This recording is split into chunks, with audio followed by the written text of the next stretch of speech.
प्रकाश जाटव जी, आपसे मेरा सवाल रहेगा, ये कहा जा रहा है कि बीजेपी भ्रम फैला रही है, बीजेपी इस तरीके की चीजों को एक नैरेटिव के तौर पर पेश कर रही है कि दोनों के बीच में मतभेद है, या तो दोनों ही नेता सामने सामने कह रहे हैं कि कुछ ऐसा ही नहीं, all is well both of them. देखिए, मतभेद नहीं है तो दिल्ली किस लिए आ रहे हैं, और वहां पर जो हालात हैं वो जिस तरीके की चर्चाएं चल रही हैं वो किस लिए हो रही हैं।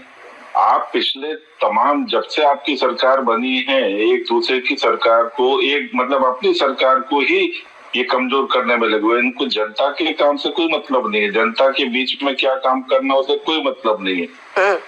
जो अभी मुख्यमंत्री है इसको हटाना है और दूसरे ने बनना है, ये चीज जुगत में पूरा कर्नाटक का अभी तक का समय कार्यकाल जो है वो पूरा हो चुका है और स्पष्ट दिखाई दे रहा है। ज्वाइंट प्रेस कॉन्फ्रेंस कर रहे हैं, क्यों कर रहे हैं? कहीं ना कहीं मन मैले हैं, भाषा मीठी बना करके ये जनता को गुमराह कर रहे हैं, जनता को केवल गुमराह करना। और आप एक चीज देखें, कर्नाटक में हम पिछले तमाम वर्षों से सिर्फ नाटक ही देख रहे हैं। कभी राहुल जी हस्तक्षेप करेंगे, कभी सोनिया जी हस्तक्षेप करेंगी, और कोई गुट जो है प्रियंका जी से जुड़ा हुआ है। मतलब आप ये देखिए कि जनता की कोई सुध नहीं दे रहा है। वहां पर जो काम चल रहा है केवल एक दूसरे को हटा करके अपने जुगत बनाने के प्रयास हो रहे हैं। कर्नाटक की जनता इस वक्त में एक गलत निर्णय लेने के कारण से आज पशुपेश में है कि किस तरीके से कर्नाटक का विकास हो पाएगा। पूरे देश में डबल इंजन की सरकार चल रही है, यहाँ पर स्टीम इंजन की सरकार है जिसमें स्टीम बनाने के लिए कोयला तक नहीं डाल रहे।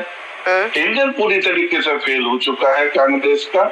मैं ये समझता हूँ कि जनता वहां की त्रस्त है इस वक्त। देश की जनता ने तमाम प्रदेशों में डबल इंजन की सरकार जहाँ जहाँ पर बनाई है वहां पर विकास की लहर चल रही है, मगर कर्नाटक में जनता जो है अपने आप को पर ये कहा जा रहा है कि हवा तो आप दे रहे हैं, इन तरीके की जो चर्चाएं जो हो रही हैं, दोनों के बीच में मतभेद हो रहे हैं, दोनों के बीच में स्थिति ठीक नहीं है, इस तरह की हवा तो बीजेपी की तरफ से आ रही है, ऐसा कहा जा रहा है। इसी पर सवाल है।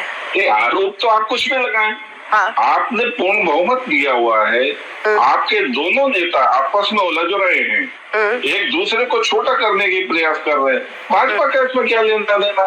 आप अपनी सरकार चलाओ, क्या परेशानी है? आप प्रदेश में शिवानंद जी मेरे साथ जुड़ गए। शिवानंद जी से आपने जो वायदे किए वो पूरे नहीं किए, किसी वायदे को आपने छुआ नहीं। कोई मतभेद नहीं है, न थी न होगी।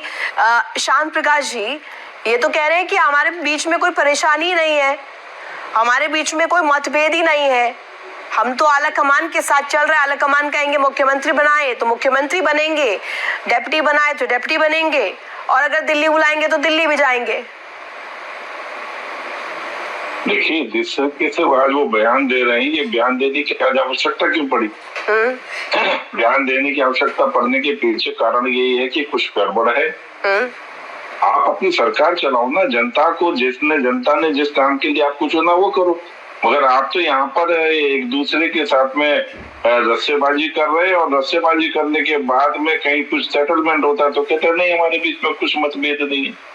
मतभेद नहीं, इसलिए आपको आज टीवी पर आकर के स्टेटमेंट देना पड़ रहा है, और आप ये नहीं बता पा रहे कि ये आखिर जो है ना इसके पीछे तय क्या हुआ है, मगर ये सब दिखाई दे रहा है।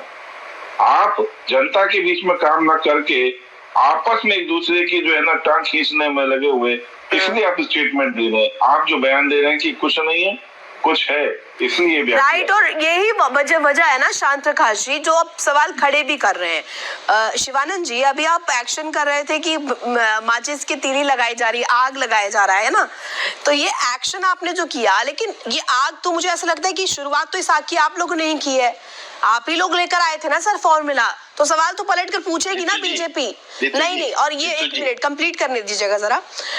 ऐसा क्या कंडीशन रखा गया, दिल्ली बुलाया गया तो क्या मीटिंग में बात रखी गई कि डीके शिव कुमार एग्री हो गए? कुछ तो जरा बताइएगा ना, अंदर खाने से क्या जानकारी है आपके पास? Ritu ji, BJP, CBI, ED, income tax, पैसे के बल पे उन्होंने कर्नाटका उनको तो अरेस्ट होगा, क्यों नहीं होगा? जो बयान दे रहे, अरे भैया आप कहीं आपने एफआईआर करी, कहीं किसी कोर्ट में गए, आप चिट्ठी लिख देते हैं या नहीं भी लिखते हैं और केवल कह देते हैं, ऐसे काम नहीं चलेगा ना। आपको लगता है कि कहीं किसी प्रकार का कोई जो है ना छेड़छाड़ हुई है किसी भी चीज के साथ में इलेक्शन कमीशन के द्वारा, आप उसके लिए कोर्ट जाओ ना। आप केवल टीवी पर बोल देना, आपकी बात की क्या अहमियत है? आप प्रधानमंत्री बना पर कर्नाटक की जनता तो अभी भी अपने सवाल के साथ मुकर्रर है सर। नहीं रुकिए, शांत प्रकाश जी 1 मिनट रुकेगा। शिवानंद जी, कर्नाटक की जनता आपसे जानना चाह रही है। बॉन्ड के नाम पे भ्रष्टाचार करते हो, एसआरए के नाम पे भ्रष्टाचार करते हो। अरे शिवानंद जी सुनिएगा तो सही, शर्म आना चाहिए। अरे शिवानंद जी सुनिए ना, आप कह रहे हैं कि लोकसभा के चुनाव में वोट चोरी हुई, विधानसभा के चुनाव में वोट चोरी नहीं हुई क्योंकि आपकी सरकार, चिट भी हमारी पट भी हमारी, आप ये कहना चाह रहे हैं?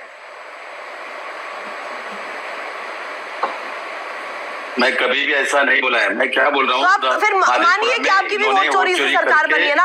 एमपी चुन के आए, एसआईटी हमने किया है। अरे सांसद आपके वोट चोरी से आए हैं ये कह रहे हैं, और आपके विधायक नहीं आए हैं चोरी से, आप यही कहना चाह रहे हैं ना सर? ऋतु जी, अभी बीजेपी का जो नेता यहाँ बैठ के सलाह दे रहे हैं हमको, हम चुनाव आयोग को क्वेश्चन पूछे, इनको क्यों मिर्ची लग रहे भाई? अरे आप आग लगा रहे हैं शांत प्रकाश जी, आप इसमें आग में घी डाल रहे हैं, आप ये कह रहे हैं। नेपाल श्रीलंका जैसा माहौल आप लोग बनाया, युवा शांत प्रकाश जी जवाब दीजिए।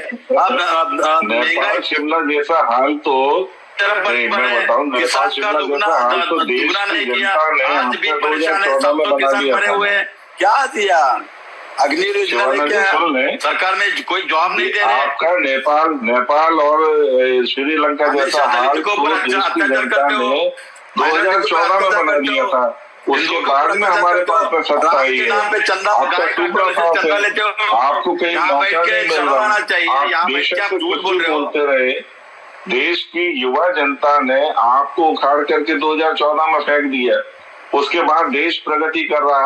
आप बेचैन, आप छटपटा रहे हैं, आप अपने जगह बचाने के लिए बेचैन हैं। आप झूठे अनर्गल बातें कर रहे हैं, मगर देश का जनजी जो है वो जानता है कि आप भ्रष्ट हैं।